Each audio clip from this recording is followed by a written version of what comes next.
بسم الله الرحمن الرحيم الرحمن علم القرآن خلق الإنسان علمه البيان الشمس والقمر بحسبان والنجم والشجر يسجدان والسماء رفعها ووضع الميزان ألا تطغوا في الميزان وأقيموا الوزن بالقسط ولا تخسروا الميزان والأرض وضعها للأنام فيها فاكهة والنخل ذات الأكمام والحب ذو العصف والريحان فبأي آلاء ربكما تكذبان خلق الإنسان من صلصال كالفخار وخلق الجان من مارج من نار فبأي آلاء ربكما تكذبان رب المشرقين ورب المغربين فبأي آلاء ربكما تكذبان مرج البحرين يلتقيان بينهما برزخ لا يبغيان فبأي آلاء ربكما تكذبان يخرج منهما اللؤلؤ والمرجان فبأي آلاء ربكما تكذبان وله الجوار المنشآت في البحر كالأعلام فبأي آلاء ربكما تكذبان كل من عليها فان ويبقى وجه ربك ذو الجلال والإكرام فبأي آلاء ربكما تكذبان يسأله من في السماوات والأرض كل يوم هو في شأن فبأي آلاء ربكما تكذبان سنفرغ لكم أيها الثقلان فبأي آلاء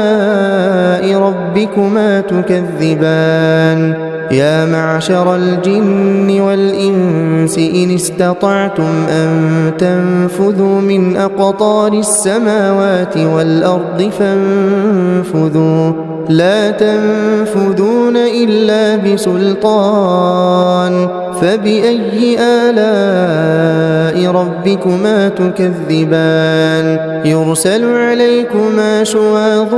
من نار ونحاس فلا تنتصران فبأي آلاء ربكما تكذبان فإذا انشقت السماء فكانت وردة كالدهان فبأي آلاء ربكما تكذبان فيومئذ لا يسأل عن ذنبه إنس ولا جان فبأي آلاء ربكما تكذبان يعرف المجرمون بسيماهم فيؤخذ بالنواصي والأقدام فبأي آلاء ربكما تكذبان هذه جهنم التي يكذب بها المجرمون يطوفون بينها وبين حميم آن فبأي آلاء ربكما تكذبان ولمن خاف مقام ربه جنتان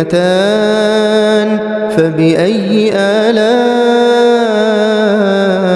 ربكما تكذبان ذواتا أفنان فبأي آلاء ربكما تكذبان فيهما عينان تجريان فبأي آلاء ربكما تكذبان فيهما من كل فاكهة زوجان فبأي آلاء ربكما تكذبان متكئين على فرش بطائنها من استبرق وجنى الجنتين دان فبأي آلاء ربكما تكذبان فيهن قاصرات الطرف لم يطمثهن إنس قبلهم ولا جان فبأي آلاء ربكما تكذبان كأنهن الياقوت والمرجان فبأي آلاء ربكما تكذبان هل جزاء الإحسان إلا الإحسان فبأي آلاء ربكما تكذبان ومن دونهما جنتان فبأي آلاء ربكما تكذبان مدهامتان فبأي آلاء ربكما تكذبان فيهما عينان نضاختان فبأي آلاء ربكما تكذبان فيهما فاكهة ونخل ورمان فبأي آلاء ربكما تكذبان فيهن خيرات حسان فبأي آلاء ربكما تكذبان حور مقصورات في الخيام فبأي آلاء ربكما تكذبان لم يطمثهن إنس قبلهم ولا جان فبأي آلاء ربكما تكذبان متكئين على رفرف خضر وعبقري حسان فبأي آلاء ربكما تكذبان تبارك اسم ربك ذي الجلال والإكرام